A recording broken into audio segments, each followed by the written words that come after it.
Most people wake up and start rushing through the morning. They check their phone, rush to get ready, grab something to quick eat, maybe complain at traffic as they're getting going, and then race into the day feeling already behind.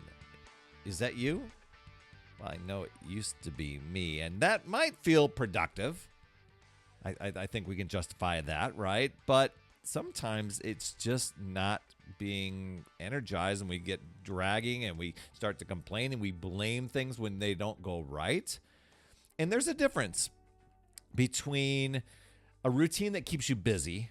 A lot of times we wear that busy badge, right? There's that difference between a routine that keeps you busy and one that actually sets you up for clarity, energy, momentum. I mean, doesn't that sound a lot more empowering? It's a routine that fuels you. And it's more than just getting through tasks. It's really about creating space for two things: movement, especially for your body, and then empowering your mind. And those two pieces, they're going to carry you forward for the rest of the day. And without them, well, your morning just kind of blends into the chaos of everything else going on, and it leaves you in this reactive state instead of leading yourself and responding to things. So we're going to talk about that in today's podcast. And if you've been really waking up and starting the day on autopilot, starting to use the words, oh, it's another day, same thing as yesterday, sort of thing, I encourage you, head over to talktoperry.com, and that's where in 15 minutes we will create a simple, energizing plan that sets you up for creating empowering mornings that work for you instead of against you. That's over at talktoperry.com. I'll drop that down in the lower third there. And if you're listening on audio, Talk to Perry. It's pretty easy to remember. So let's break this down. Daily exercise. It's one of the fastest way to shift your state. And you don't need hours in the gym, but you need intentional movement. I think a lot of us, we get to our mornings, we're like, that's a really good idea. I'd like to get that up and get up and get that over with, but I gotta have my sleep. A lot of people will defend their sleep. I was. One of the things, and I realized this was a limitation. I didn't call it that at the beginning, but I would defend that I'm not a morning person. So that was me. That was the label I put on. I'm not a morning person. So I would resist anything that recommended I get up early and do something and be active and try to be alert and change my state. No, I'm not a morning person. So when I did that, I could put up that little force field and not have to go after and do the things that could empower me for the day.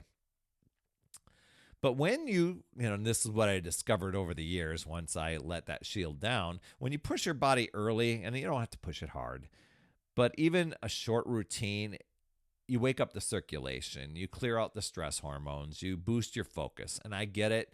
It can seem like, well, that's a really good idea. That's just not me and where I'm at.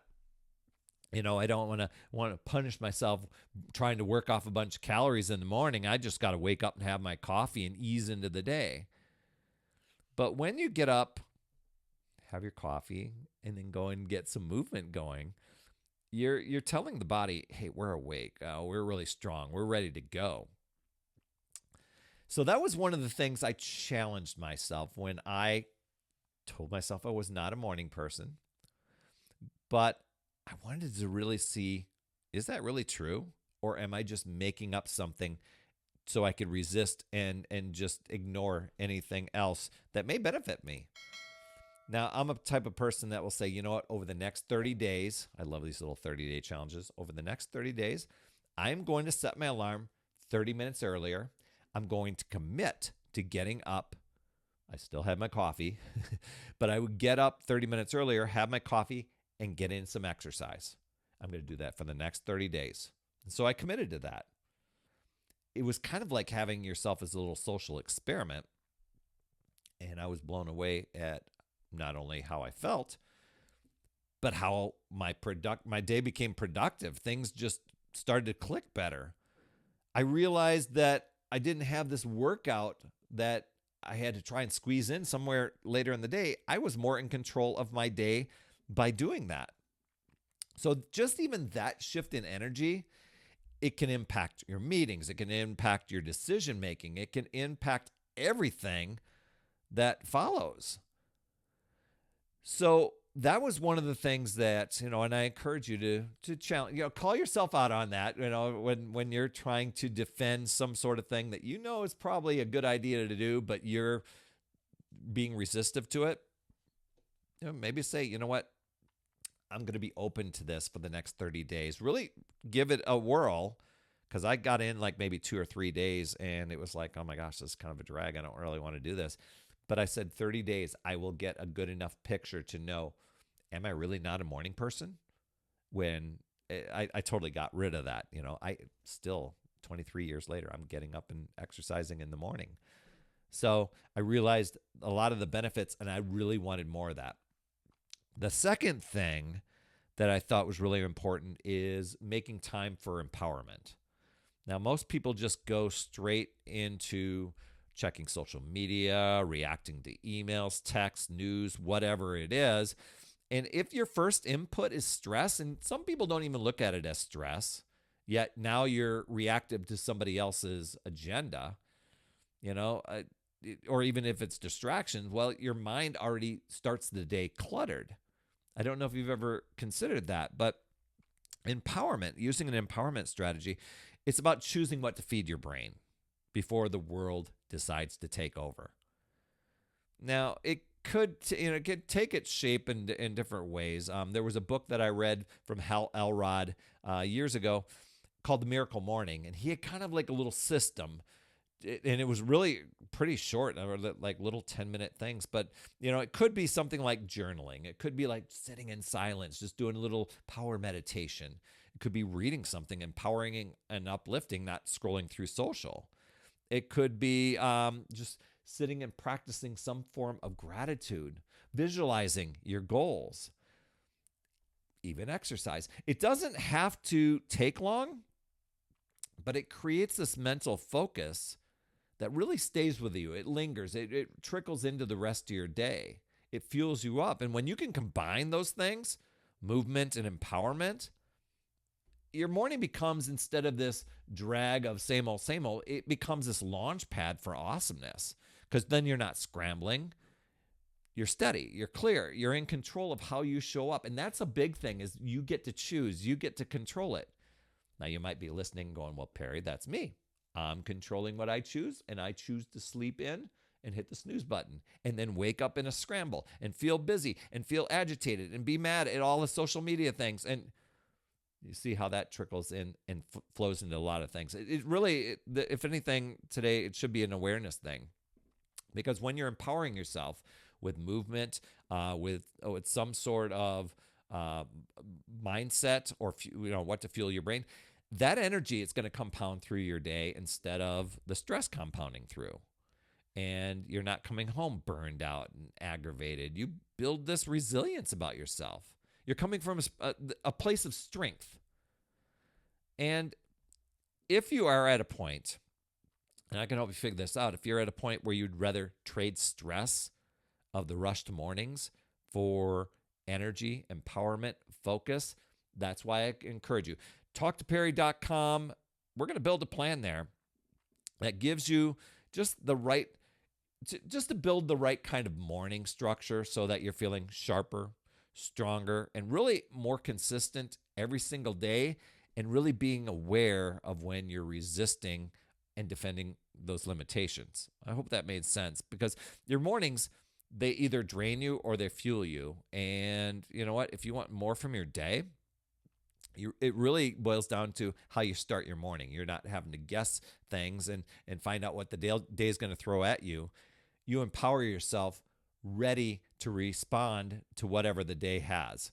A lot of times you can control those things too, just by how you're controlling yourself. So if you can build it around momentum, movement, something that charges your body up, and really practice empowering your mind, that's really a great way to power up your battery, your mental and your physical battery, instead of just saying, I'm busy. You know, a lot of us, we go about life like we are a 6-year-old smartphone with 2% battery life and no charger in sight. And you've got that ability to plug in and recharge yourself. So just know you can choose to use your power, take control, use the strategies here, get a movement practice going, get an empowerment practice going, and really magnify that energy of yours. Or you can let the day run you, and the comparison and justifications and rationalizing, defending limitations, you can let that control you and drain your power. It really boils down to deciding and committing to yourself and your goals, and choosing to figure out new ways, looking at possibilities, learning and growing, taking the contents from this podcast and really moving forward. You've got this, my friend. I'd love to hear your top takeaway from today. Please drop those down in the comments. You absolutely rock, my friend. And as always, remember, it's never too late. We'll see you next week. That's another Power Blast podcast in the books. Thanks so much for tuning in. And remember, when you are ready to recharge your battery, make sure you go to talktoperry.com. That's talktoperry.com. That's Perry. And I want to listen. I want to hear, what's going on. I want to help you in that 15-minute call to recharge your battery and reclaim your power so that you're off and running and creating massive momentum toward your dream. Also, every day I am delivering more motivation, support, tips, and strategies inside my free community with amazing people like yourself.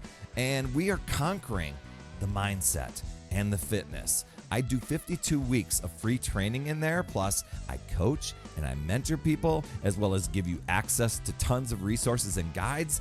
It's called my Upside Down Fitness community because we work on a lot of mindset stuff, the inside stuff. And we're a fun group of people striving to make healthier habits in this awesome chapter of life. So make sure you get in there. I promise you'll absolutely love it. Just head over to upsidedownfit.com and you can get into the group. And hey, you would be an awesome friend if you get over to iTunes or wherever you listen to your podcast and leave an honest rating and review for the Power Blast podcast. It helps awesome people like you find this show even faster, and that's who I'm looking for, awesome people like you. That's all I have for this week, my friend, and just to let you know, you absolutely rock. That's all I have for this week. I'll see you on the next Power Blast podcast, and always remember, it's never too late. We'll see you next week.